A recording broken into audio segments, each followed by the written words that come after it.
지금부터는 편안하게 드시면서 이야기를 나누는 시간을 가져보려고 하고요. 저희 이거 치우면 안 될까요? 냄새가 계속 나서 못하겠어요. 먹을 거에 집중이 안 될 것 같습니다. 네, 감사합니다. 먹는 거 쳐다보고 있으면 힘들 것 같고요. 네, 저희 참가 신청하실 때 굉장히 다양한 질문들 또 많이 올려주셨었어요. 저희가 그 질문들 좀 정리해서 미리 선생님한테도 좀 전달을 해드리고 했는데, 지금 두부밥 유래나 뭐 이런 것들은 이제 저희가 만드는 과정에서 이야기를 좀 했고요.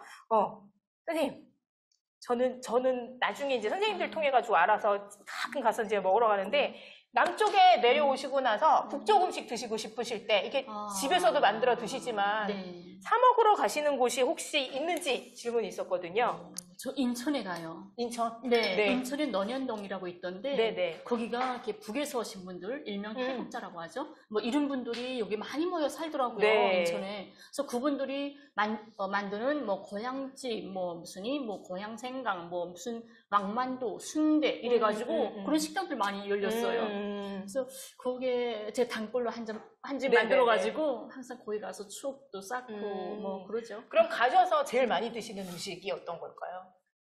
인조고기밥을 많이 먹었어요. 인조고기밥이요? 네네. 그 피를 여기서는 구할 수가 없잖아요. 맞아요. 네, 그래서 그 인조고기밥을 많이 먹었고, 그 다음에 제가 남쪽에 와서 제일 고향 음식이 먹고 싶은 게 순대예요. 순대. 제가 솔직히 이런 말 하면 좀 미안한데, 뭐 다 뭐 편안하게 이야기하는 자리니까, 제가 남쪽 순대를 아직 못 먹어요. 맛이 없어서요? 맛이 없다 그러면 안 되고, 하여튼 입에 맞지 않아서. 입에 맞지 않아서. 네. 근데 남쪽 순대 왜냐면 순대 안에 당면이 들어갔잖아요. 네, 맞아요. 그리고 순대는. 피가 돼지펠이 아닌 것들도 있다고 그러더라고요. 인조피 네. 만들어지는 거. 근데 북에서 순대 이러면 그 피 자체가 돼지 벨이에요. 벨이고 그 안에는 뭐가 들어가냐면 그 혈에 돼지 피. 들어가고, 그다음에 야채가 들어가요. 야채 들어가고 또 돼지 벨 안에 있던 모든 내장을 다 탕쳐서 넣는 거예요. 고기 자체를. 그거 넣고, 그리고 그다음에 찹쌀이 들어가고. 네네네. 그러니까 진짜 맛있거든요. 이건 맛 못 봐는 사람들은 모르겠지만 진짜 한번 먹어보면 진짜 맛있다는 거 알 거예요. 그래서 그 순대는 집에서 자주 해먹지 못하잖아요. 네. 그래서 그 순대 먹으러 인천에 자주 가곤 하죠. 지금 선생님 말씀하실 때 제가 막 격하게 공감했던 게, 얼마 전에 지금 여러분 그 보내드린 두부피를 지금 선생님 단골집 그 식당에서 저희가 이제 부탁드려서 준비를 했는데, 마침 그 주문을 하러 가는 날 순대를 삶고 계시더라고요. 그날 만드셔가지고, 그래서 그 자리에서 바로 이제 썰어주셨어요. 그랬구나. 네. 진짜 맛있죠. 그 흔히 왜 남쪽에도 왜 아바이 순대 막 이런데 이제 맞아요. 식당 하는 데도 많이 가봤는데, 거기랑은 또 다른 맛에. 그게 왜 그러냐면 아바이 순대도 처음에는 북의 그런 문화를 그대로 했을 거예요. 그랬는데 여기는 북이 아니라 남쪽이잖아요. 그쵸. 그러니까 남쪽 사람들, 수요자는 남쪽 사람들이란 말이에요. 근데 계속 북쪽의 음식만을 거수하게 되면 남쪽 분들이 입이 안 맞아요. 너무 슴슴하다, 단바투니. 그래서 남쪽 사람들 입맛에 조금 치우치다 나니까 개조가 된 거죠.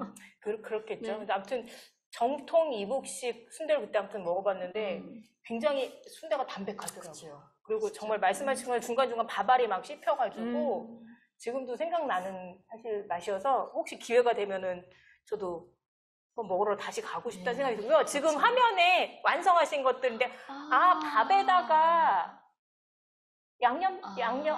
파를 섞어가지고선 아마 하셨나봐요. 이춘미님 댁에. 저것도 색깔이 되게 좋네요. 네, 그리고 만드는 모습이랑 양념장 바르는 거, 어머나, 진짜 이쁘게 만들었어요. 맛있어 보이네요, 진짜. 송현숙님 댁도 그렇고. 우리 귀여워. 친구, 볼 가득 지금 두부밥 먹고 있는 거겠죠? 네. 여기도 이광우님 댁도 지금 만들어가지고서는 지금 하신 것들 올려주셨고요. 다들 솜씨 좋게 잘 만드셨네요. 저거 보니까 딱 북에서 먹던 북에 같네요. 모습이? 진짜 고향의 모습을 보는 것 같네요. 집에서 만들어 먹으면 아마 저렇게 식구들 모여서 같이 만들어서 드시는 거죠. 근데 왜냐면 여기는 두부밥도 그렇지만 우리가 명절이나 이럴 때 만두를 집에서 빚는 사람들이 쉽지 않죠. 옛날에는 했는데 요즘은 거의 안 하더라고요. 그쵸. 네. 마트나 뭐 시장이나 이런 데 가보니까 만두 피까지 팔더라고요. 맞아요. 네. 근데 우리는 아직까지도 명절이나 이럴 때는 온 집안에 모여 앉아서 만두도 빚고 두부밥도 하고 이런 문화가 있어서 재밌죠. 그러니까 그 오신 팔복민 선생님들 이야기를 들어보면은 그러니까 남쪽에 와서 제일 아쉬웠던 게 무슨 날이 되면 이렇게 동네 사람들 다 모여서 음식 만들고 같이 어울리는 게 여기는 없어서 그게 되게 아쉽다 이야기를 많이 하시더라고요. 지금 양념장 옆에다 이렇게 이쁘게 담아서 지금 네 해주셨고요. 다들 너무 어머머머머. 아니 이뻐. 그 감각이 있다. 세팅을 우리 너무 잘해주셨어요. 그다음에 우리 이정숙님 또 뭐 사진을 예술적으로 찍으셨는데요. 되게 맛있어 보이게. 참 이쁘게 찍었다. 사진이 되게 음식 광고하는 사진처럼 그렇게 찍어서 올려주셨네요. 맛있어 보입니다. 다들 지금 솜씨가 다 좋게 만들어 갔습니다. 지금 채팅창에 변난수님 댁은 거실로 배달 갔다고 가족 모두 같이 드시고 계시나 봐요. 지금 우리 임지연님 댁도 양념장을 되게 얌전하게 위에다 올려가지고 접시에 일부러 이렇게 이쁘게 저기 해주신 것 같고. 아니 임지연님은 접시 색깔이 이쁘다. 그러니까 밑에 네. 되게 신경 많이 쓰신 것 같아요. 좀 전에 사진 막 이쁘게 찍은 이정숙님 댁 보니까 아이가 12살인데 되게 자기 취향이라고. 임지연님 댁도 지금 보니까 하윤이, 우리 아까 하윤 친구가 만든 거군요. 우리 어린 친구가 아까 화면에 잡혔던. 네. 지금 다들 이제 다 맛들을 좀 얼추 보신 것 같아요. 나중에 요거는 집에서 꼭 두부 사다가 한번 해셔서 드셔보세요. 저도 이렇게 두부피 사다가 해먹다가 파는 두부 사다가 해먹었는데 집에서 하니까 제 마음대로 이렇게 조절이 되니까 두툼하게 하니까 훨씬 더 맛있더라고요. 혹시 제가 그냥 제 경험을 한 가지 말씀드리면 집에서 했을 때 두부 그냥 아무 두부나 부침 두부 하나 사오면 되는데 사서 삼각 잘랐죠. 네. 자르고 칼도마에다가 먼저 키친타올을 먼저 깔고 그 위에다가 그 삼각 자른 거를 저는 3등분을 해요. 네, 3등분해서 쫙 걸거로 펴놓고 그러니까 한모가 6개가 나오잖아요. 6개 나면 펴놓고 그 위에다가 키친타올을 하나 더 따서 물기 가만 놔두면 물이 쫙 스며들잖아요. 그래서 물기를 좀 뽑은 다음에 뭐 여러 가지죠. 어떤 집은 튀김을 좋아하는 분은 기름에다 튀기는 집도 있고 근데 저는 집에서 별로 기름을 안 좋아했어요. 그래서 좀 이상하게 건강을 챙기게 되더라고요. 그래서 그냥 두부 부침개 하듯이 그냥 하는 거죠. 너무 센 불이 안 하고 중간 불에다가 하면 해가지고 그렇게 해서 먹으면 좀 맛있을 것 같아요. 저도 지금 말씀해 사실은 튀김하려면 기름이 너무 많이 들어가가지고 저도 약간 좀 기름량을 줄여가지고 살짝 요 정도로만 해서 하는데 굉장히 맛있게 먹었던 기억이 있어서 그 이후로는 집에서 열심히 두부 부치고 있습니다. 집에서 다들 한번 해보시면 좋을 것 같아요. 자, 이제 다음 질문 넘어갈 텐데요. 북쪽에 지금 저희가 이제 먹는 음식을 하다 보니까 아마 이 질문이 많이 나오는 것 같아요. 굉장히 다양한 음식들이 있을 텐데 우리도 보면 왜 어른이 좋아하는 음식이 있고 어린이들이 좋아하는 음식이 다르잖아요. 북한의 어린이들이 주로 좋아하는 음식들은 어떤 음식들일지가 궁금하신 분들이 좀 계셨더라고요. 북의 어린이들 하게 되면 그게 여기 남쪽이야 보니까 이렇게 어린이들이 무슨 이건 뭐죠? 뭐 핫도그요, 무슨 이런 거? 뭐 그런 것도 많이 인스턴트라고 하던가. 남쪽말을 잘 몰라가지고 그런 음식들 많이 먹죠. 근데 우리 북쪽의 어린이들은 그런 음식은 별로 이렇게 문화가 이렇게 활성화되어 있진 않아요. 그런 음식 안 먹고 대체로 이렇게 예로부터 그런 민족 음식 같은 거 이런 것들 많이 먹는데 뭐 어린이나 엄마나 다름없이 한결같이 좋아하는 게 뭐냐면 북에 4대 음식이라는 게 있어요. 4대 음식. 뭐 4대 명산, 4대 강, 뭐 이런 말들이 있잖아요. 그런 것들. 4대 음식이 있는데 제일 저게 뭐냐면 평양냉면. 냉면 또 기막히잖아요. 평양냉면. 그 다음에 두 번째가 평양 엄반이 있어요. 온반. 따뜻하게 먹는 거죠. 남쪽에 그건 뭐죠? 밥에 이렇게 국 말아먹는 국밥이라고 그러나요? 그런 식 비슷하죠. 그 엄반. 그거 유명해요, 또. 냉면, 엄반, 그 다음에 대동강 숭어국. 숭어국이 약간 매운탕 그런 느낌일까요? 아니면 좀 다른가요? 매운탕 느낌 그렇죠. 여러분들은 혹시 아실 수 있겠지만 2019년도인가요? 문재인 대통령이 평양 갔을 때 대동강 수묵국에 갔었죠. 맞아요. 집에 갔었잖아요. 네, 뉴스에 한번 나왔었어요. 그게 북에서 엄청 유명한 음식이 바로 수묵국이에요. 그게 대동강에서 잡히는 생선인 거죠? 예. 그래서 수묵국 그거고, 그 마지막 하나가 넉도지짐.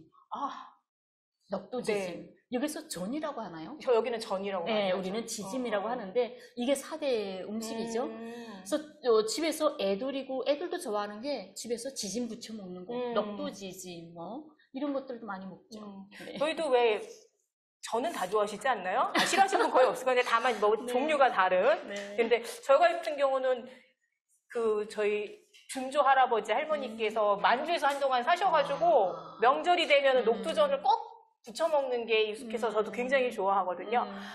북한에 패스트푸드 매장이 있나요? 라는 질문이 들어왔어요. 그 햄버거라든가 뭐 예를 들면 피자 이런 거 파는 그런 매장이 혹시?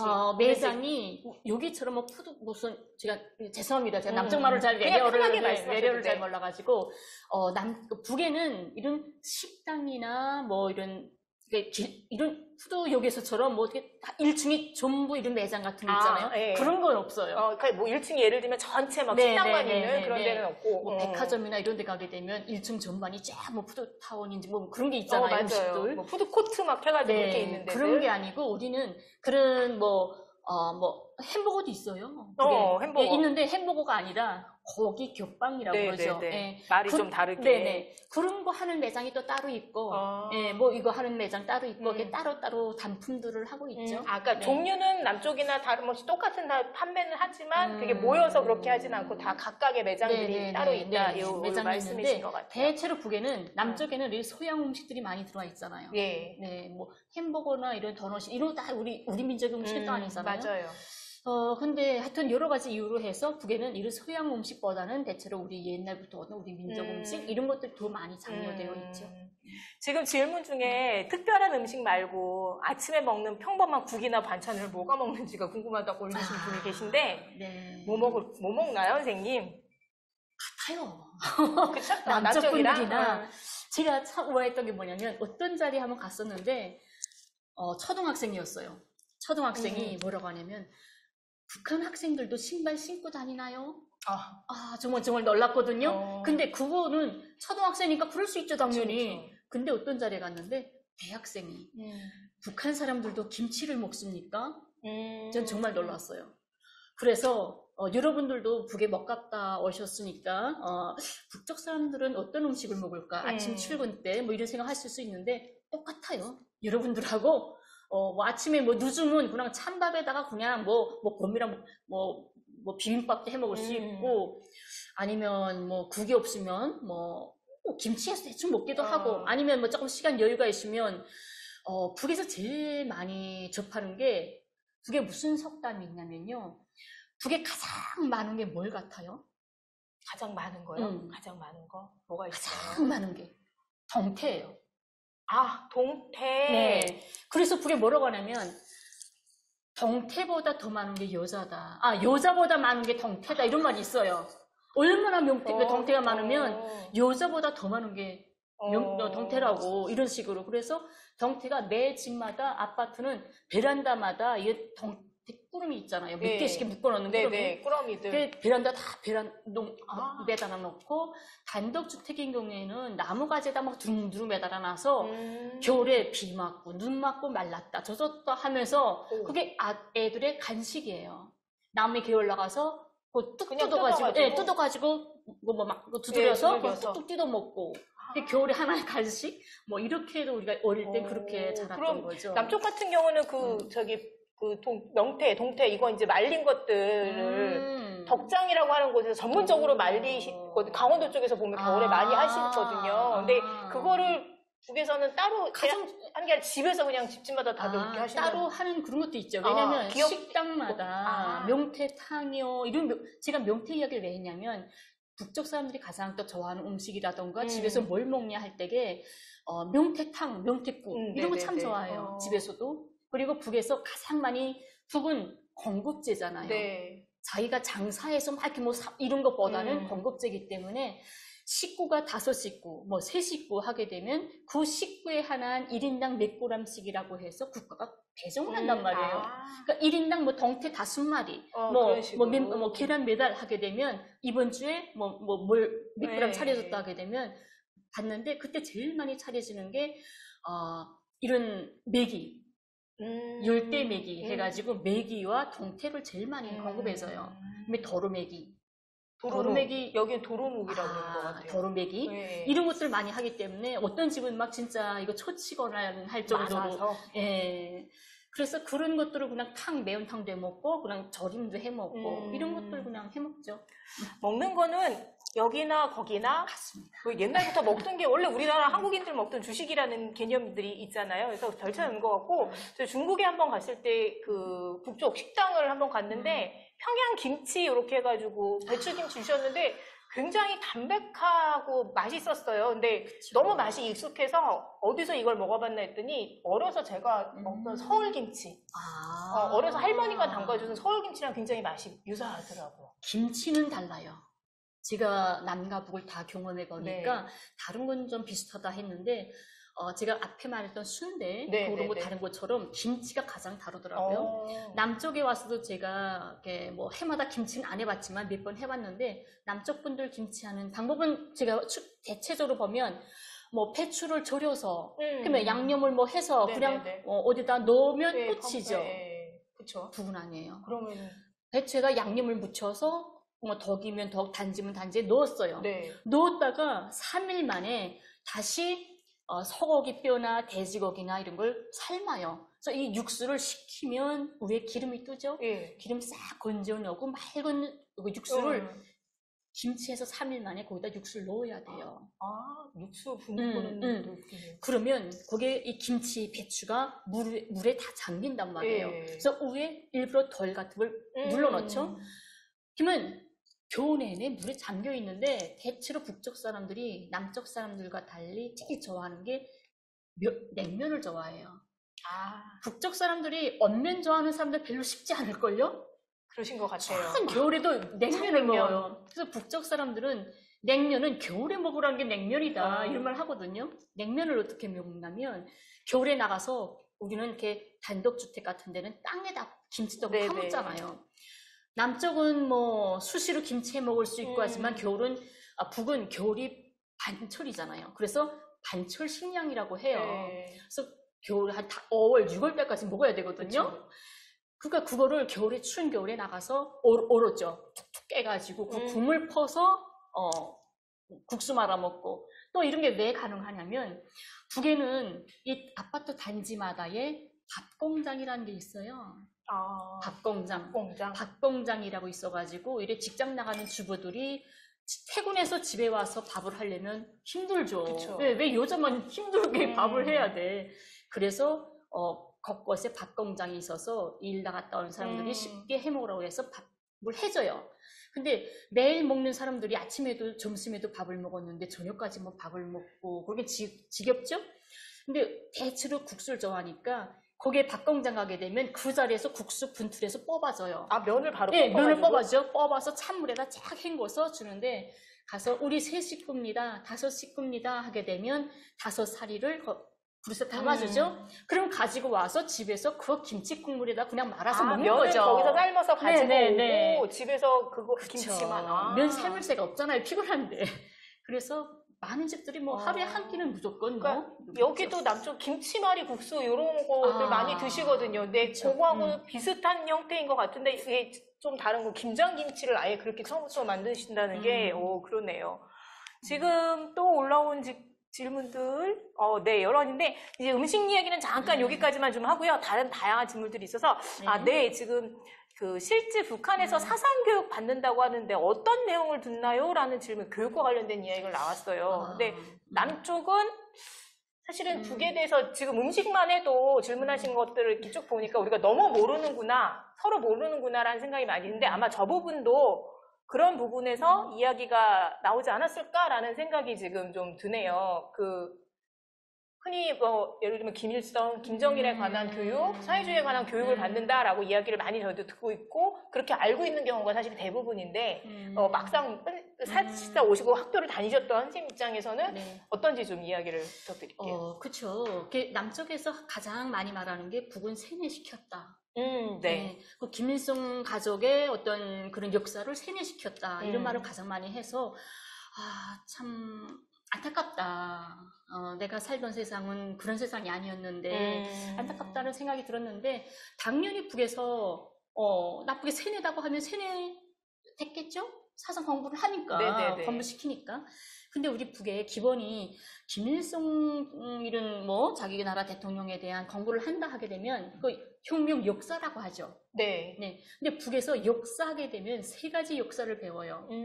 세계 역사. 세계 역사, 네. 세계사. 세계 역사는 이제 모든 나라, 지구상에 있는 나라들이 언제 태어났고, 풍습은 뭐고, 인구가 몇이고, 뭐 이런 걸 배우죠.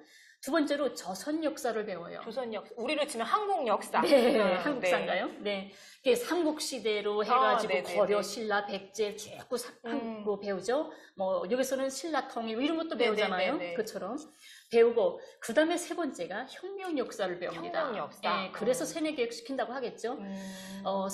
혁명 역사는 뭐냐면 북이란 나라 자체가 우리가 하나의 민족이었다가 식민지였다가 갈라지면서 2개로 뭐 대한민국, 뭐 조선 이게 갈라졌잖아요. 네네. 그래서 그 나라가 어떻게 생겼는지 하는 그 자기의 역사를 배우는 거죠. 그 나라 만든 첫 대통령이 김일성 아닙니까? 그쵸, 그 나라죠. 그러니까 그 역사를 이 나라가 어떻게 돼서 만들어졌고 그 만들 기간에 이 사람들은 어떤 일을 거쳐서 이렇게 이런 일을 했냐 이런 역사를 배우기 때문에 우리가 일제 식민지 때 일제를 반대해서 어떤 사람들이 투쟁을 해서 우리가 오늘까지 올 수 있었는지 그 역사를 배우는 거예요. 그래서 흔히 사람들이 뭐 김일성에 대한 세뇌시킨다 하는데 그것도 기본이라고 보겠지만 기본은 그 김일성 주석과 함께 했던 사람들이 일제를 반대해서 어떻게 투쟁했고 이 나라를 어떻게 세우기 위해서 노력했는지 그 과정을 설명을 하는 거죠. 근데 제가 제일 놀랐던 게 하나 있는데 제가 여기서 초등학교라고 하는데 북에서는 인민학교라고 해요. 저 때는 인민학교였는데 지금은 소학교라고 하더라고요. 이름이 바뀌었더라고요. 네. 처음에 여기식으로 제가 말을 할게요. 초등학교 들어가면 제가 처음 선생님한테 들었던 이야기가 뭐였냐면 저 남조선은 우리 형제고 동포다. 언젠가는 한 집에서 살아야 할 우리 가족이다. 우리의 원수는 미제와 일제다. 그래서 그러니까 우리가 남조선 하게 되면 죄송한데 우리가 배웠던 식으로 남조선 하게 되면 그건 우리 가족이야. 언젠간 함께 살 거야. 이런 교육을 받았단 말이에요. 근데 재미난 일화가 하나 있어요. 1989년도에 남쪽에서 임수경이라는 대학생이 북에 무슨 축전에 올라왔던 적이 있죠. 근데 그 학생이 세계적으로 파문을 일으키면서 전 세계의 이런 기자들이 밀착 취재를 했는데 그 기자회견이라던가 이런 걸 생방송했어요. 근데 거기서 놀라는 말을 했는 게 임수경 학생이 자기는 학교 때 북한 사람 하게 되면 얼굴을 빨갛게 그리고 머리에 뿔 달리게 그려서 학교에다 냈다는 거예요. 그걸 TV로 그대로 방영을 한 거예요, 우리가. 북에서 방송에서 기자회견을 그대로 방영해야 되니까. 근데 그때 초등학교 학생이 어렸던 9살 난 학생이 김일신이라는 학생이었는데 그걸 듣고 너무 혼란스러운 거예요. 학교에서 선생님은 저 남조선은 우리 가족이에요 이렇게 배웠는데 실제 남조선에서 온 학생은 자기네를 짐승처럼 여겼다고 하니까 누구 말이 맞지? 왜 우리를 짐승으로 생각하지? 그래서 임수경 학생이 그 백두산으로 가는 길에 길 갔는데 그때 찾아가요, 학생이. 그 학생이? 네, 찾아가서 임수경 언니 만나가지고 시를 읊어요, 그 자리에서. 근데 그 시가 세계적으로 엄청난 큰 파문을 일으켰는데 남쪽만 모르더라고요. 처음 들었어요. 그죠? 그 시 제목이 우리 함께 사진 찍자요. 그거예요. 임수경 언니, 우리 함께 사진 찍자요. 우리 머리에 뿔 달렸다고 했던 사람들 뿔 찾다가 해저 물게 우리 함께 사진 찍자요. 그랬어요. 그래서 그게 전 세계 기자들이 엄청 날렸거든요. 그 정도로 북쪽 학생들이 혼란스러울 정도로 이렇게 남과 북에서 서로의 바라보는 시선이 달랐더라고요. 아마 지금 참가하신 분들 중에서도 우리 기성세대 어른들 같은 경우는 어려서 저도 그런 기억이 있어요. 또리 장군이라고 하는 만화가 지금도 제 머릿속엔 되게 많이 남아있거든요. 근데 그 만화에 보면 실제로 북한 군인들은 늑대로 막 표현하고 그랬어서 근데 커서 그 만화를 다시 보니까 내용을 다 떠나서 굉장히 폭력적인 만화였다라는 생각을 조금 이제 한 적이 있었는데 아마 비슷한 이야기가 아닐까 싶어요. 지금 같은 선상에서 그래 선생님 사실은 남쪽 같은 경우는 통일교육이라고 하는 거를 학교에서 뭐 통일교육 주관도 국가에서 정해가지고 있고 막 그래서 그런 거를 특별히 더 하거든요. 그러니까 친구들 중에 그런 질문들이 궁금하신 분들이 많은가 보더라고요. 북한에서도 통일교육을 해요? 그리고 북한 사람들은 통일하기를 원하나요? 이런 질문을 굉장히 많이 하더라고요. 어떤가요, 선생님? 북에는 통일교육 자체가 없어요. 통일교육 안 해요. 당연하다고 바라보는 거예요. 교육을 안 해서 교육을 왜 하지? 그게 당연한 건데. 네, 그러니까 우리가 통일교육 하는 이유가 뭐예요? 그런 통일에 대해서 인식이 자꾸 떨어지고 있기 때문에 여러분 우리는 함께 해야 합니다. 분단해서는 안 됩니다. 해서 통일개혁을 하는 거 아닙니까? 네.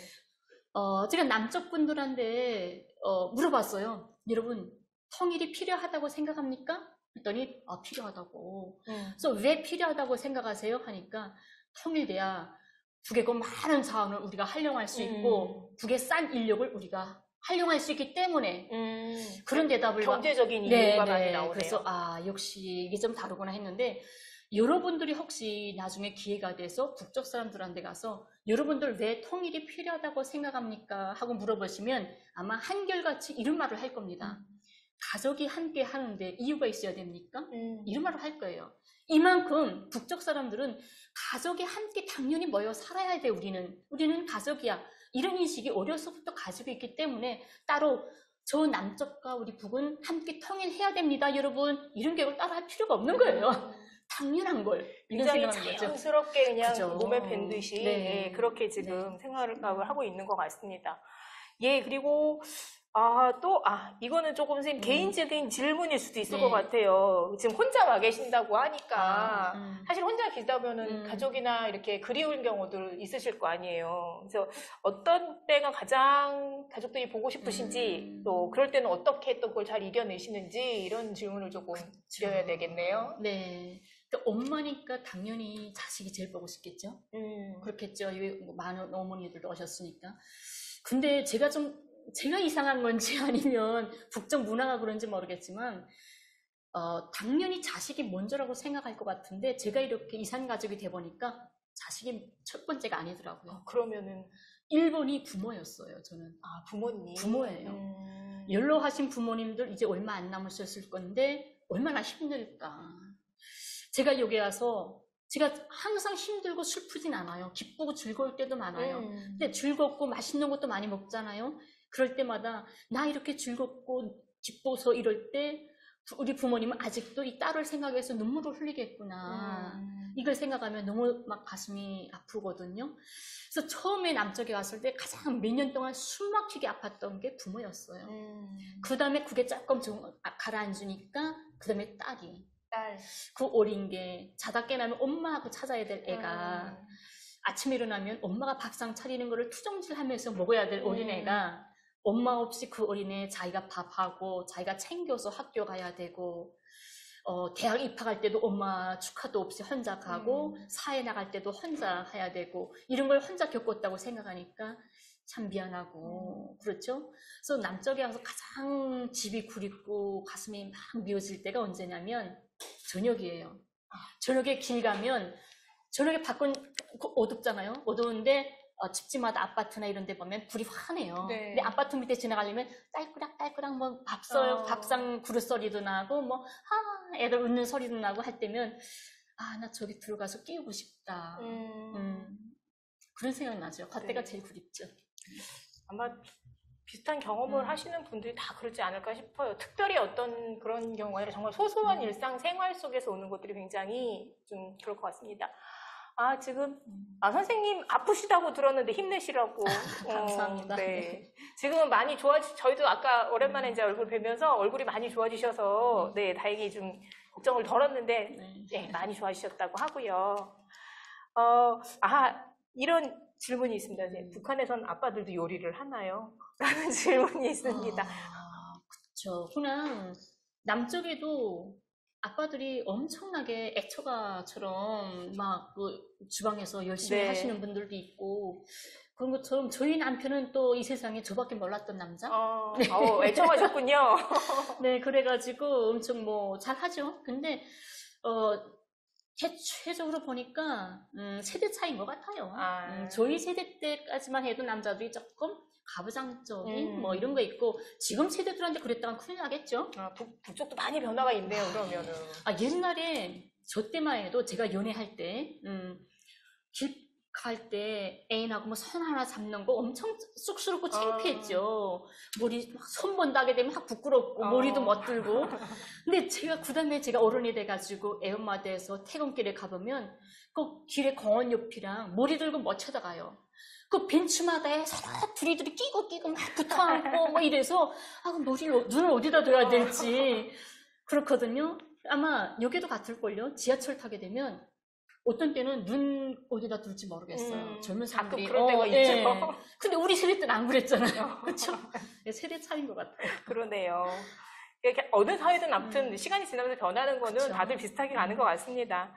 선생님, 요거는 아마 많이 궁금하신데, 요즘 사실 TV 프로그램에 보면은, 북에서 오신 분들이 나와서 하는 예능 프로그램 이런 것들이 지금 굉장히 많아졌어요. 그러면서 사실 그 프로그램을 통해서 우리가 북의 정보를 얻는 것들이 막 있는데, 가끔은 믿겨지지 않는 막 이런 이야기들도 나오고 그래서, 거기서 그분들이 나와서 하는 얘기가 진짜인지 궁금해 하시고요. 어디까지 그거를 믿을 수 있는지 이런 것들도 얘기를 좀 해주시면 좋을 것 같아요. 제가 알고 있는 아무래도 제가 북에서 오다 나니까 북쪽에서 오신 분들 친구들 많을 거 아닙니까? 제 친구들도 만나면 막 그래요. 자기 남편이 TV고 이만감 나오기만 하면 저 TV 까부시겠다고 한다고. 당장 꾸라고. 그리고 그게 막 민원을 계속 여러 번 냈다는 거예요. 방송국에다가요? 네네. 그래서 TV고 이만갑에 민원이 엄청 들어와가지고, 그 언론인가 거기서도 방통위에서, 엄청나게 심의도 많이 하고 그랬었죠. 근데 제가 여기서 말씀드리고 싶은 건 뭐냐면, 이제 만나러 갑니다. 저는 그 프로가 꼭 필요하다고 생각을 해요. 왜냐면, 남쪽 분들이 북에 가서 우리가 함께 할 수 없기 때문에 북을 바라볼 수 있는 체험하고 그 석사를 들여다볼 수 있는 유일한 채널이라고 바라보거든요. 네. 그 원어민 북쪽 사람들이 나와서 하는 유일한 채널이다 나니까 단지 그게 상업화가 되고 정치적인 어떤 이용물이 되다 나니까 그 진실에서 조금 너무 탈선되기 때문에 문제가 되는 거지 그게 그 채널인 그 성격이 나쁜 건 아니라고 봐요. 프로그램 자체는. 예, 근데 그걸 너무 자기들의 어떤 이익에 이용하는 것 때문인데 그 한 가지 실례로 그게 이순실이라는 여자가 있어요. 네. 퉁퉁하고 잘생겼죠. 평양하고 쏜 이순실이라는 여자가 있는데 그분이 이런 말을 합니다. 이만갑에 나와서 자기는 애를 낳을 때 석탄더미 위에서 애를 낳았고 길바닥에 석탄더미 쌓아놓은 데서 병원에서 안 낳고 길바닥에서 석탄더미 위에서 애를 낳았고 길가에 있는 깨진 유리 조각으로 탯줄을 끊었고 지나가는 할머니가 석치마를 뜯어서 아기를 감싸주었다라고 하니까 옆에 있던 남쪽의 MC분들이 울면서 빨리 북을 해방시켜야 해야 된다고 이름만 엉엉 울더라고요. 근데 그걸 보면서 참 안쓰러운 게 저만한 상식을 조금 가진 사람이라면 저거 사실일까 아닐까를 우리가 판단할 수가 있어요. 그 말을 남쪽 사람이 나와서 나 밖에서 애를 낳고 그 유리 조각으로 내 탯줄 끊었어요 했으면 야, 너 뻥치지 마라 이랬을 거예요. 당연히. 우리 여기도 어머니들 많이 오셨는데 어머니들 혹시 밖에서 애 낳고 유리 조각으로 내 탯줄 끊을 수 있는 엄마가 이 세상에 있을까요? 근데 북쪽 사람이 이야기하면 믿어버립니다. 네. 다른 부분에서는 그렇게 똑똑하고 현명하던 분들이 오직 북쪽 문제 앞에서는 상식이 무너져버려요. 그만큼 이게 상식이냐 아니냐를 판가름할 수 있는 기준이 우리한테는 없다는 거예요. 모르니까. 이만갑이라는 거는 이제 만나러 갑니다. 일주일에 한 번 합니다. 네. 한 번 하는데 한 달에 4번 하죠. 그러니까. 그렇죠. 한 달에 2번을 가요. 2번 가서 한 번에 2회분을 촬영하니까. 녹화하시는 네네, 녹화를 하니까. 그래서 한 달에 이틀 나가서 4회분을 촬영을 하는 거예요. 네. 한 달에 이틀 나가면 200만 원 월급을 받는다고 합니다. 그걸로 끝나는 게 아니라 그렇게 얼굴 나가면 연예인급이 되는 거죠. 그래서 식당 차리면 또 엄청나게 하고 거기서 그게 끝나는 게 아니라 그건 괜찮은데 당연히 노력에 대한 대가니까 거기서 이제 발언하는 사람들 있죠. 근데 10명이 다 하게 되면 기자가, 이 작가가 10명한테 똑같은 질문을 정의를 나눠줍니다. 네네. 예를 들어서 당신은 북한에서 배고플 때 어떻게 살았습니까? 이런 질문을 10명한테 똑같이 주면 10명이 쓸 거잖아요. 네. 나는 배고플 때 옆집에서 도둑질해 먹었어요. 아니면 친구 거 뺏겨 먹었어요. 근데 이런 10개 중에 하나가 딱 당선되는데 거기에 당선되자면 어떻게 해야 돼요? 일반적인 말을 해가지고는 당선이 안 됩니다. 나는 배고파서 사람을 삶아 먹었어요. 이런 정도 말해야 문제 가지고는 당신이 대답하세요. 이렇게 되는 거예요. 그런데 출연비 말고 이렇게 한 번씩 발언하는 사람이 다른 덜이 나갑니다. 그게 더 큰 겁니다. 어떤 분은 한 번 출연할 때 한 1,000만 원도 받는 사람이 있다고 해요. 나와서 말씀을 많이 하시거나 그쵸. 이러면. 그리고 후원이 많이 또 들어오니까. 그래서 이런 것 때문에 돈이 오가고 어떤 목적 때문에 이 사람들이 거기에 자기가 당선되려면 최대한으로 만들어야 되잖아요. 창작을 해야 되고 이게 문제라는 거죠. 그래서 어디까지가 진실일지는 저도 감당은 안 돼요. 네. 그 비슷한 말씀을 탈북민이신데 여기서 탈북민을 심리치료, 심리상담하시는 선생님, 상담사 선생님하고선 한번 저도 이런 이야기를 드렸는데 비슷한 말씀을 하시더라고요.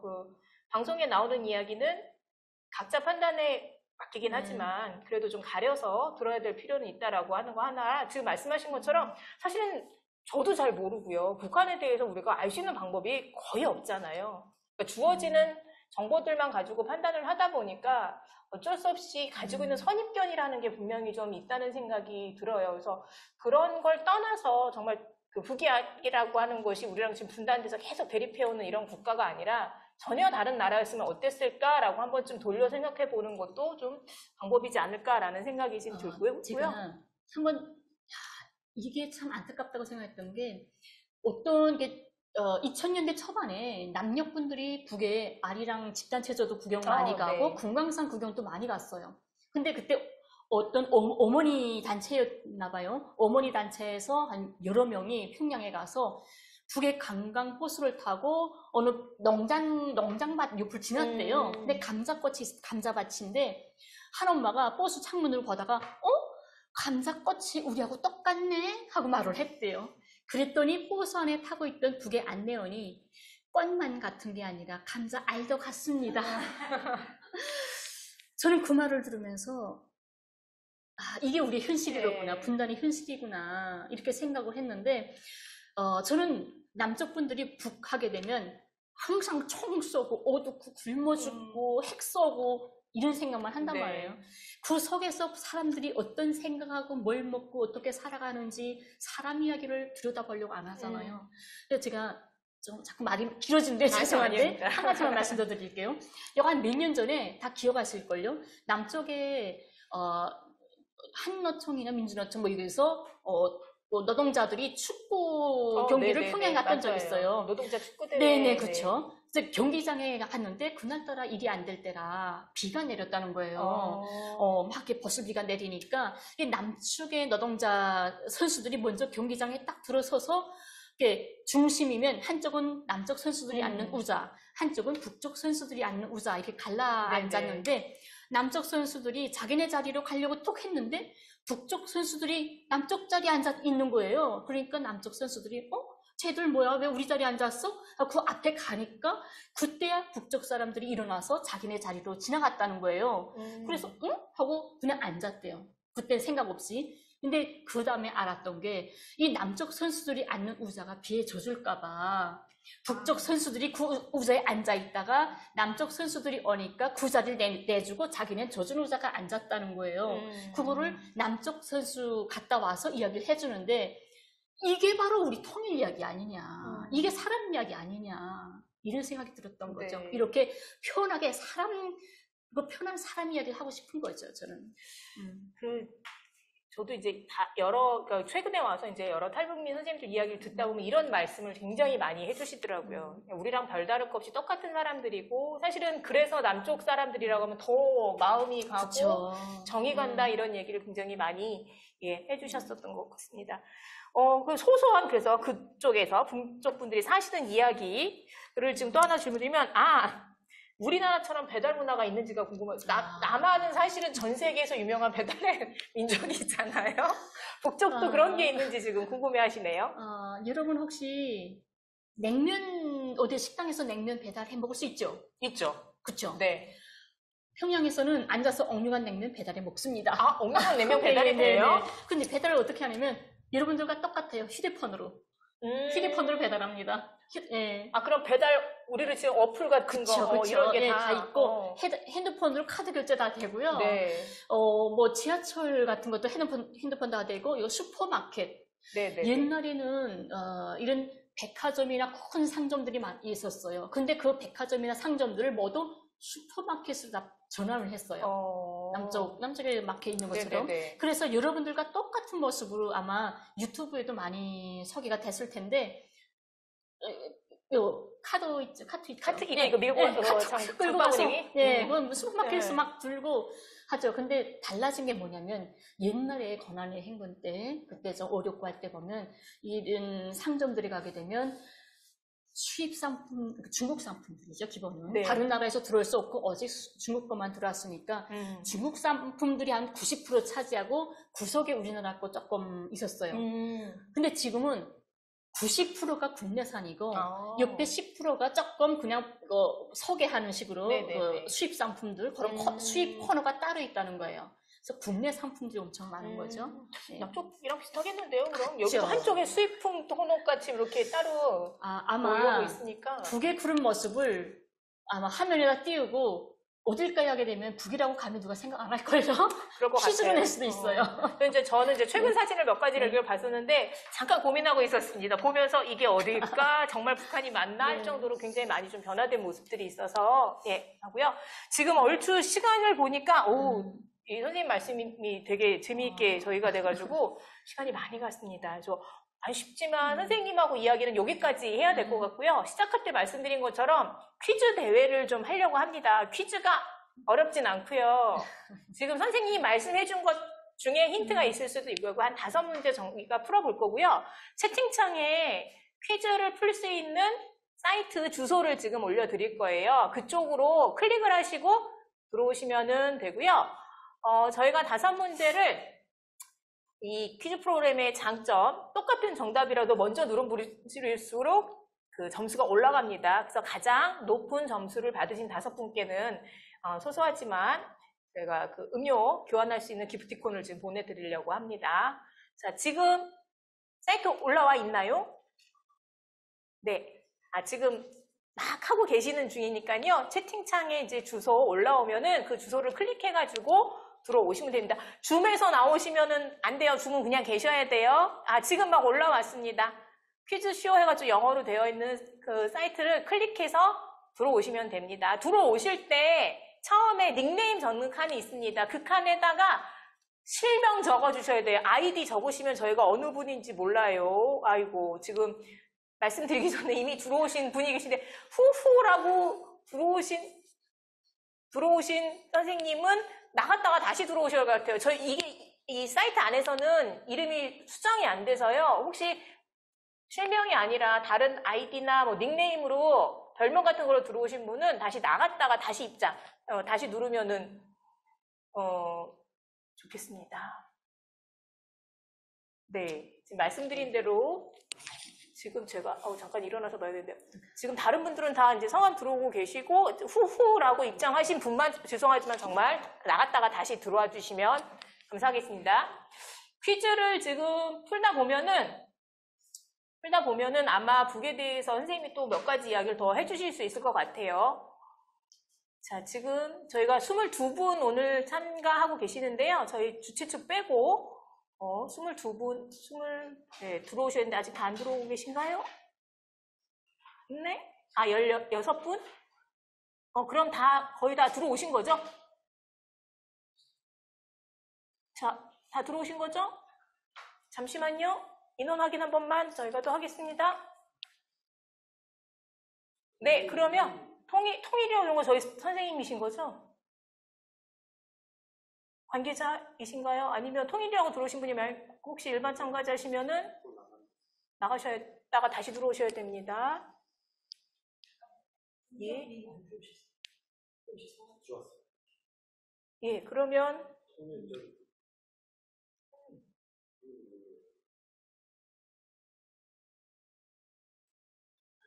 네, 지금 저기 주최 측에서 막 내보내고 있습니다. 보면 실명 안 적으신 선생님들은 주최 측에서 지금 막 내보내고 핀 번호를 달라고 한대요. 채팅창에 핀 번호 좀 올려주세요. 제가 한번 부를까요? 핀 번호. 아이고, 214250입니다. 핀 번호. 네. 클릭했는데 핀 번호 요청하면은 214250 누르고 입력하시면 되고요. 지금 숫자가 점점 늘어나고 있네요. 들어오시는 분들. 자, 이제 거의 다 들어오신 걸까요? 그러면은 우선 이 프로그램을 어떻게 사용하는지 먼저 설명을 좀 드려야 될 것 같아서요. 자, 우선 일단 시작을 하면서 잠시 안내를 좀 드리겠습니다. 저희가 풀 문제는 총 5문제이고요. OX 문제도 있고 1, 2, 3, 4번 4개 보기 중에 고르는 문제도 있고 합니다.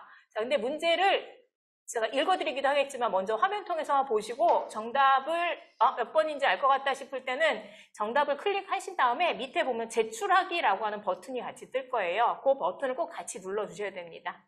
그리고 또 하나, 핸드폰으로 혹시 참가하신 분이 계시면은 화면을 반드시 세로로 이 핸드폰을 이렇게 놓으면은 안 보여요, 밑에까지. 세로로 놓으시면은 이 퀴즈 문제와 또 보기, 그리고 밑에 제출하기 버튼까지 보이니까 세로 모드로 반드시 해주셔야 되고요. 그리고 답 입력하신 다음에 제출하기 안 누르시면은 입력 안 돼요. 제출하기 꼭 눌러주시고요. 그리고 아까 말씀드린 것처럼 똑같은 정답자라도 0.0001초라도 먼저 입력하시고 제출하기를 누르신 분이 점수가 조금 더 높습니다. 예, 그리고 핸드폰 중에 보면 요 밑에 그 뒤로 가기 버튼 있는 경우 있는데 그거 누르시면 안 돼요. 뒤로 가기 버튼을 누르면은 맨 앞으로 다시 들어서 빵점 처리되시기 때문에 절대 그거 누르지 않는 거 기억해 주시면 되겠습니다. 그럼 이제 다 시작해도 될까요? 네, 갑자기 화면 앞으로 전진 이렇게 하시면서 눈빛들이 초롱초롱해지고 계세요. 자, 1번 문제 지금 나왔습니다. 북 친구들의 학교 생활입니다. 잘못된 것은 무엇일까요? 해가지고 보기가 4가지가 있죠. 자, 이 중에 정답이라고 생각되는 걸 터치하시고 클릭하시고 그 다음에 아래쪽에 있는 제출하기 버튼 눌러주시면 됩니다. 자, 4개 중에 정답일 것 같은 것 넘어가고 제가 화면이 가려서 잠시 이동을 했고요. 지금 이민희님이 우선 제일 빨리 누르셨나봐요. 우선 1등, 첫 번째 문제 1등은 이민희님, 2등이 이광훈님, 3등이 황유림님 이렇게 해서 있네요. 자, 우리 2번이 지금 답이었었죠. 우리는 매해 학년이 바뀌면 지금 담임선생님이 달라지거든요. 북한은 안 그렇다고 그러셔가지고. 네. 초등학교가 우리가 5년이거든요. 네. 5년인데 5년 동안 담임선생님이 한 번도 안 바뀝니다. 그럼 반이 아예 안 바뀌는 건 거죠? 그렇죠. 아마 그 초등학교 때부터 중학교, 고등학교까지도 한 반이 그대로 올라갈 거예요. 네네. 그리고 자기가 이사 가지 않는 한, 그대로 올라가죠. 네. 그러면 초등학교 1학년 일반 친구들이 졸업할 때까지 계속 같은 반 일반 하는 걸로 네. 그렇다고 하네요. 그리고 여기 지금 있는데 학생들이 저희는 중학교부터 교복을 보통 입죠. 근데 북은 안 그렇다고 들었거든요. 초등학교부터 입어요. 학교를 가는 순간부터. 네네, 그렇죠. 유치원 졸업해서 학교 들어가는 순간부터 교복을 입습니다. 그리고 듣기로는 대학도 교복 입는다는 얘기가 있던데요. 당연하죠. 네. 그 얘기에는 조금 남쪽 친구들이 다행이다 하는 친구들이 있더라고요. 대학교에서는 저희는 안 입으니까. 그리고 지금 개학도 우리가 새 학년이 시작하는 게 저희는 3월 초, 보통 3월 2일 날 많이 시작을 하는데 북 같은 경우는 또 그것도 다르더라고요. 그렇죠. 네. 4월 1일 날. 4월 1일. 근데 요거는 저희가 좀 조사를 하다 보니까 남과 북이 막 일부러 똑같아 하기 싫어 이래서 날짜가 달라진 건 아니고요. 미국 같이나 유럽에 있는 나라들 같은 경우 9월 달에 새 학년을 시작하는 경우들도 있고 그래서 이건 나라마다 좀 다른 것 같고, 네. 북에서 제일 존경받는 직업 중에 교사라는 직업이 굉장히 존경을 많이 받는다는 이야기를 들었어요. 그렇죠. 무슨 어떻게 존경을 받냐면 예를 들어서 뭐 억류관 냉면, 억류관 엄청 유명하죠. 억류관 냉면이 맛있는 이유가 뭐냐면 사람들이 그래요. 너무 오래 기다렸다 먹으니까 맛있지. 그거 한 그릇 먹으려면 1시간, 2시간씩 줄 서 있는단 말이에요. 그 개수는 정해져 있는데 사람이 너무 많으니까. 근데 그 줄 쫙 서 있는데 애 앞에 가서 저 교원입니다 하게 되면 네. 그 사람들은 줄 안 서고 제일 먼저 들어가게 돼 있어요. 네. 왜냐면 나라의 미래를 책임진 사람이잖아요. 그 사람들의 시간은 누구도 뺏으면 안 된다. 이런 거죠. 네. 선생님들이 많이 부러워하시겠는데 남쪽에 있는 여기 선생님들 이야기를 들으시면은 네, 자, 그러니까 비슷한 듯 하면서도 좀 다르고, 제가 얼마 전에 얘기 듣기로는 최근에 북한 학교에 변화가 하나 생긴 게 방학에 숙제가 없다고 그러더라고요. 옛날엔 있었는데 지금 방학 숙제가 없어졌다 그래서 학생들이 되게 저희 수업하면서 부러워했던 기억이 또 나네요. 자, 그럼 두 번째 문제, 2번 문제로 가볼까요? 자, 2번은 언어 문제입니다. 분단 후에 남과 북의 언어 중에 서로 같은 뜻이지만 다르게 표현하는 말들이 생겼습니다. 다음 중 남과 북의 언어가 잘못 연결된 것은 무엇일까요? 해서 4가지 보기가 있습니다. 이 중에 잘못 연결된 거예요. 맞는 거 찾으시면 안 돼요. 자, 정답 누르시고 밑에 제출하기 버튼 꼭 눌러주세요. 아, 이거는 비슷하게 틀리시고 번호를 찍으셨는데, 자, 4번. 네, 4번이 지금 잘못 연결되어 있습니다. 자, 정답을 만약에 바로 연결시킨다 그러면 패스는 연락이라고. 우리는 연락. 북에서는 두음 법칙이란 거 이제 안 써서 연락 이렇게 이야기를 하더라고요. 주로 외래어를 사실은 많이 안 쓰는 거죠. 그렇죠. 우리가 간단한 실례로 우리 내비게이션. 네, 내비게이션. 애들도 내비게이션 다 알죠? 네네네. 북에서 뭘까요? 북에서 저는 알아요. 알아요? 저는 알아요. 말이 너무 네. 이뻤어요, 근데. 그렇죠. 네. 길동무잖아요. 네, 길동무. 길을 함께 가는 동무니까. 네. 그런 것처럼 순수 우리말 같은 것들이 좀 많죠. 네. 네. 근데 배우는 것도 외국어, 우리가 영어를 외국어로 배우듯이 북에서도 외국어를 배우는데 배우는 것도 영어를 배운다고 하더라고요. 네. 이게 영어만 배우는 게 아니라 학급에서 절반씩 갈라서 배워요. 절반은 영어를 배우고 절반은 네. 러시아어를 배우죠. 그럼 그거는 자기가 배우고 싶은 걸 선택을 하나요? 선택이 아니라 그 학급이 통째로. 한 반이? 왜냐면 따로따로 배우기가 어려우니까 1, 2반은 영어 배우고 3, 4반은 러어 배우고 이렇게 배워서 그거 내가 영어를 배웠다 하게 되면 그건 1 외국어고 네. 2 외국어는 자기가 자체로 또 하는데 2 외국어는 중국어와 일어를 배우죠. 그건 좀 비슷한 것 같아요. 저희도 제1은 무조건 사실은 남쪽은 이제 영어를 하고 제2 외국어는 뭐 중국어나 일본어나 다양한 언어 이제 선택을 해서 많이 하니까 예, 그런 것 같네요. 자, 그 다음 문제 그럼 가볼까요? 3번 문제입니다. 자, 통일후 남북을 연결한 열차가 이어지면 한반도에서 유럽까지 기차를 타고 갈 수 있습니다. 다음 중 기차를 타고 갈 수 있는 도시가 아닌 곳은 어딜까요? 한 곳만 빼고 나머지 3곳은 기차 타고 다 갈 수 있었어요. 예전에 갔더라고요. 자, 아닌 곳만 골라주시면 됩니다. 번호 선택하시고 제출하기 버튼 꼭 눌러주세요. 네. 다행히 이거는 틀린 분이 많지 않으시네요. 자, 1번 뉴욕. 예, 뉴욕은 기차 타고 못 갑니다. 태평양 건너야 돼요. 아직 바닷속으로 뚫려 있지가 않아가지고 못 간다고 하네요. 지금은 아닌데 실제로 과거에 지금도 사실은 다니고 있죠. 분단 때문에 중간에 이제 끊어져 있긴 하지만 경의선이라고 하는 열차가 있습니다. 저희가 지금 이 스튜디오 하고 있는 곳이 경기도 고양시인데 이 고양시 일산을 지나가는 기차인데요. 서울에서부터 출발해서 선생님이 사셨던 평양 지나서 신을주까지 가는. 근데 저는 남쪽에만 그게 지금은 다니는 줄 알고 있었어요. 근데 저도 이제 공부하면서 알게 된 건데 북쪽에도 경의선 기차가 다닌다고 하더라고요. 그랬어요? 네. 개성부터 다닌대요. 그랬군요. 기차 안 타셨군요. 네. 저는 북에서, 제가 남쪽에 오니까 거기가 조금 아쉽더라고요. 어떻게 보면 섬나라더라고요. 네. 네. 분계선이 있으니까 섬나라잖아요, 하나에. 맞아요. 근데 저는 북에서 중국으로 넘어올 때 기차 타고 넘어왔어요. 네, 안내방 한국에서. 근데 북에서는 베이징까지 기차가 다니고, 저 러시아에 모스크바까지 쭉, 기차 나가잖아요. 우리 흔히, 기본 실감 있는 게, 우리 김정은 위원장이, 옛날 베트남 하노이 회담 갈 때 트럼프하고 그때 네. 막 기차 타고 장시간 맞아요, 여행을 맞아요. 했잖아요. 전 세계 쭉 다니면서 그때 정말 세계적으로 이목을 끌었던 거죠. 남쪽에서도 사실 그거 보고 충격받았었어요. 기차 그쵸. 타고 거기 기차로 갈 수 있다는 게. 우리는 기차 타고 어디 갈까요? 아무 데도 못 가잖아요. 못 네, 가죠. 그런 게, 야, 빨리 통일이 돼야 되는 그런 이유가 이게 또 한 가지구나. 네. 실제로 1936 일제강점기 당시에 그 유명한 손기정 선수 아시죠? 한국인 최초로 마라톤 금메달 따셨던 그분이 기차를 타고 베를린까지 가셨다고 해요. 베를린 올림픽 참가를 하기 위해서. 안타깝지만 지금은 사실은 좀 불가능한데 조만간 정말 기차 타고 이렇게 세계 일주 한번 할 수 있는 날 빨리 왔으면 좋겠다는 생각이 듭니다. 자, 이제 다음 문제 가보도록 할게요. 자, 4번입니다. 다음 중 북 스마트폰 이름이 아닌 것은 무엇일까요? 자, 우리도 왜 삼성 갤럭시, 뭐 아이폰 이런 핸드폰 이름들이 있죠. 그것처럼 북에서 사용하는 스마트폰도 이름이 있다고 합니다. 자, 4개 중에 하나만 아니래요. 참 고르기가 이번에 조금 어려운 질문이긴 하지만 잘 고르시고 제출하기 버튼 눌러주세요. 이번에 오답이 굉장히 많은데 평양을 많이 찍으셨어요. 근데 정답은 아쉽지만 4번 은하수입니다. 저 은하수는요, 우리나라에 있어요. 갤럭시가 은하수잖아요.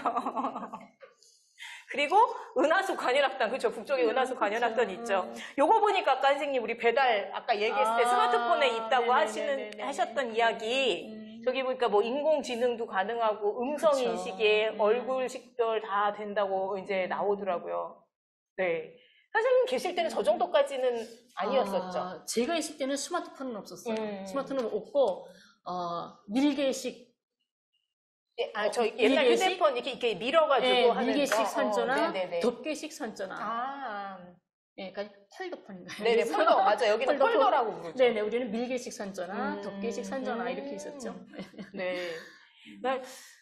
지금은 북도 굉장히 저쪽 북에 많이 발전을 해서 유튜브 이렇게 촬영해서 북쪽에서 올리시고 그쵸. 이런 것도 보면은 화질이나 이런 것도 그렇고 굉장히 많이 발전을 했더라고요. 제가 놀랐던 게 제가 2018년도 19년 그때 책을 하나 냈거든요. 나는 대구에 사는 평양 시민입니다. 근데 저희 딸이 책을 받아봤더라고요. 아, 평양에서요? 네, 받아보고 거기서 스마트폰으로 영상 만들어가지고 보냈는데 제 엄마 책을 보면서 어떤 대목이 제일 재밌었다 이런 말을 해가지고 영상을 보내고 재밌는 게 언제죠? 한 3년, 4년 됐나요? 그 남쪽에 어떤 한 150명이 갔는가요? 금강산에 가서 금강산에서 까톡하고 서울에다가 까톡 보내고 그랬던 적 있잖아요. 맞아요. 그때 그랬었어요. 네. 그러니까 이제는 예전에는 잘 모르겠는데 요즘에 이제 외국인들 중에 요즘 코로나 때문에 사실은 여행이 자체가 불가능해서 못 가긴 했지만 코로나 전까지 가셨던 분들 중에는 실제로 촬영해가지고 북한을 영상을 올리시는 분들이 생각보다 또 많기도 하고 그래서 굉장히 많이 달라진 모습들을 볼 수가 있더라고요. 자, 이제 마지막 문제죠. 자, 마지막 문제. OX 문제입니다. 평양 지하철은 서울 지하철보다 먼저 개통되었다. 맞으면 O, 틀리면 X. 평양이 서울에 다니는 지하철보다 먼저 지하철이 다니기 시작했다. 그러면 O고요. 아니다, 서울이 먼저 다녔다 하면 X 눌러주시면 됩니다. 마찬가지로 이것도 제출하기 꼭 눌러주셔야 돼요. 자, 얼마 안 남았습니다. 다들 잘 고르시고 우리 친구들 얼굴 표정이 이거는 딱 한 분만 빼놓고 다 정답을 맞추셨네요. 네, 평양 지하철이 먼저 개통됐다고 합니다. 혹시 서울 지하철 언제 개통됐는지 기억하시는 분 계실까요? 응? 계세요? 아무도 기억을 못 하시나 본데? 최선생님? 우리 정원 친구? 언제인지 혹시 마이크 켜고서는 이야기해 줄 수 있어요? 아, 화면에 나왔네. 나와 있어요. 못 봤어요. 고마워요. 네, 맞습니다. 서울은 1974년이고요. 딱 1년 전에 평양이 먼저 지하철 개통을 했더라고요. 선생님, 타보셨죠? 저요? 지하철 타고 전문 다녔죠? 그렇죠. 네. 와서 이쪽에서도 지하철은 타보셨을 거 아니에요? 그렇죠. 근데 다른 게 서울에서는 지하철 타면 언제 앉았다 일어났다 할 시간이 없잖아요. 금방 타면 금방 내리니까. 너무 빨라서. 북은 너무 깊어서 한 150m 되잖아요. 네네. 근데 거기 옆에 뭐라고 하냐면 앉거나 걷지 마시오라고 썼어요. 지하철 옆에다가 내려갈 때? 내려갈 때 옆면에다가 앉거나 걷지 마세요. 앉는 사람이 너무 많아서 한참을 내려가니까 앉아서 내려간단 말이에요. 근데 그거 사고 날 수 있잖아요. 뭐 끼우면 안 되니까 옷이. 저도 항상 앉아서 내려가고 그랬죠. 지금 선생님이 말씀하신 게 뭐냐면은 저희도 이렇게 지하철 타려면 지하로 이제 내려가면서 에스컬레이터, 엘리베이터 이렇게 하는데 북은 지하철 깊이가 최소 100m라고 하더라고요. 땅속으로 100m를 에스컬레이터를 타고 내려가는데 아마 대부분 그러시지 않을까. 저도 그러긴 하는데 여기서는 에스컬레이터 가만히 못 서 있고 막 걸어 올라가거든요. 근데 북은 거의 걸어 다니신 거 없이 그냥 그 자리에 서 계시니까 그렇죠. 내려가는데 시간이 한 3, 4분 뭐 이렇게 깊은 데는 걸린대요. 그럼 다리 아파가지고 앉아 계신다고 그 말씀을 지금 해주시는 것 같아요. 네, 지하철 이야기를 조금, 북한의 지하철이 남쪽하고 좀 다른 점 이야기를 조금만 좀. 여기 오니까 화장실 찾기가 힘들더라고요. 남쪽의 지하철은. 화장실이 어디 있는지 모르잖아요. 알아요? 지하철역에는. 아니, 지하철 타게 되면. 지하철 안에? 아니, 하여튼 지하철역 내려가잖아요. 내려가서 이제 엘리베이터도 타고 하죠. 그러면 제가 화장실 보고 싶으면 화장실을 찾아야 되는데 이 간판을 보고 찾아야 되잖아요. 여기는 어딘지 모르죠. 근데 북쪽에는 간판이 없어요. 화장실 어디로 가라는 화살표가 하나도 없어요. 그러면 어떻게 해요? 누구나 다 알고 있는 거예요. 어디 있는지를. 왜냐면 그냥 내려가면 이제 저런거 타고 쭉 내려가서 헐로 이제 복도 쭉 걸어가서 내려가면 숨 차는 데 있잖아요. 기차 들어오는데. 기차 들어오는 쪽에 있는 거예요. 어느 역이나 똑같아요. 승차 타는 그쵸. 기다리는데. 네, 기다리는데 그쪽에 가면. 하면 왼쪽, 들어오는 쪽에 여자 화장실, 뭐 나가는 쪽에 남자 화장실 이렇게 고정적으로 돼 있어서 나 화장실 가고 싶어 하게 되면 두리번거리는 게 아니라 빨리 기차 들어오는 데로 내려가서 거기 가는 거죠. 그러니까 우리를 치면은 플랫폼 한쪽에 지금 화장실이 있다는 말씀. 누구나 다 알아서 누가 찾진 않아요. 외국에 여행 가면은 조금 힘들겠네요. 그래도 사실은 우리는 역마다 지하철에 그 화장실 위치들이 다 달라서 지금 말씀하신 대로 화장실 표지판을 막 열심히 찾는데 그런 부분에서는 굉장히 좀 또 편리한 부분이 있는 것 같습니다. 이렇게 짧게나마 저희가 북에 대해서 좀 알아보는 퀴즈를 풀어봤고요. 이제 순위를 봐야죠. 자, 우리 선물 받으실 5분 우선 1, 2, 3등을 먼저 보면 첫 번째 1등 하셨던 이민희님 계속 1등이시네요. 자, 이광우님도 2등 여전히 그리고 3등 우리 이충민님. 자, 그럼 전체 랭킹 한번 봐서 5분, 부야련님과 이한들님까지 해서 5분한테는 저희가 소소하지만 음료 기프티콘 보내드릴 테니까 시원한 거 드시면 될 것 같습니다. 저희 이제 좀 마무리를 하려고 하고요. 마무리하기 전에 오늘 다시 줌으로 들어와 주시면은 이제 퀴즈엔에서는 나오셔도 됩니다. 끄고 나오시고 줌으로 좀 들어오셔서 한 2분 정도만 오늘 좀 어떠셨는지 이야기를 잠깐 들어봤으면 하거든요. 우리 친구들도 좋고 아니면 우리 어른들도 좋고요. 먼저 오늘 프로그램 참가하신 소감이 어떤지 이야기해 주실 분 있으면은 손을 들어주시면은 좋을 것 같습니다. 이렇게 하면은 아무도 안 드시더라고요. 제가 그러면은 임의로 이렇게 콕 찍어도 괜찮죠? 화면을 막 아니라고 막 고개를 막 흔들고 이러는데 우선은 제가 지금 제일 먼저 제 화면에서 눈에 제일 이름이 길게 이렇게 써 계셔가지고 이정숙님 이야기 혹시 가능하실까요? 이정숙님. 네, 안녕하세요. 안녕하세요. 네, 오늘 어떠셨는지 간단하게 좀 소감 부탁드릴게요. 요리를 잘하지 않고 북한 음식이라서 너무 생소해서 어렵지 않을까 싶었는데 선생님께서 잘 알려주셔가지고 그대로 하긴 했는데 방법들이 이렇게 고춧가루 3개 넣고 그 다음 방법 몰라서 이제 채팅창에 넣으니까 스태프분들이 이렇게 잘 알려주셔서 완성했고 그 완성된 제품들 식구들한테 먹였는데 너무 맛있다고 해줘가지고 제 최애 음식이 하나 계란 후라이 외에 최애 음식이 하나 더 생겨가지고 너무 좋고요. 그리고 문제 풀면서 우리 식구들이 잘 모르는구나 북한에 대해서 같은 동포고 상황이 이런데 사는 게 바쁘고 알려고 노력하지 않았던 저를 좀 알 수 있게 됐고 좀 관심을 갖고 좀 찾아보고 좀 붙여야겠다는 생각을 할 수 있는 계기를 맛있는 평화 시간에 가지게 된 것 같아요. 감사합니다. 고맙습니다. 입맛이 저랑 비슷하신 것 같아요. 저의 최애도 계란 후라이와 두부밥입니다. 자, 우리 다른 분 또 한 분만 더 부탁을 좀 드릴게요. 손을 안 드시면은 어쩔 수 없이 제가 이렇게 콕 찍어야 돼서. 우리, 정원 친구 손 들었죠? 자, 예, 이야기 해주세요. 음소거 해주셔야 돼요. 마이크가 꺼져 있어요. 네. 그거 처음에는 어려울 줄 알았는데 그거 해보니까 조금 쉽고 맛있어서 좋았어요. 만드는 거 안 어려웠어요? 네, 나중에 또 한번 해먹으려고 하면 할 수 있을 것 같아요? 모르겠어요. 그거는 다음에 네. 엄마한테 한번 같이 하자고 해서 꼭 한 번 더 해서 먹어보세요. 혹시 오늘 문제 어려웠어요? 2개밖에 못 맞았어요. 아우, 3개 맞춘 건 되게 잘 맞춘 건데? 네, 1개밖에 못 맞았어요. 예, 괜찮아요. 어른들도 다 모르는 문제 잘 찍었을 거예요. 오늘 고맙습니다.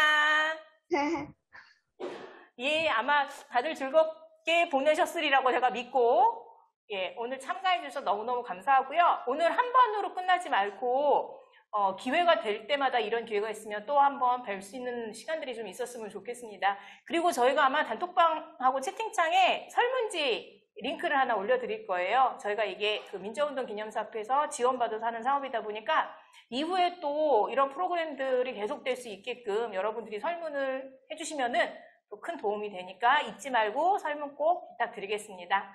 예, 다음에 또 좋은 인연으로 뵙기를 바라고 오늘 또 이야기해준 선생님 또 너무너무 좋은 이야기 많이 해주셔서 네. 감사합니다. 네, 감사합니다. 네.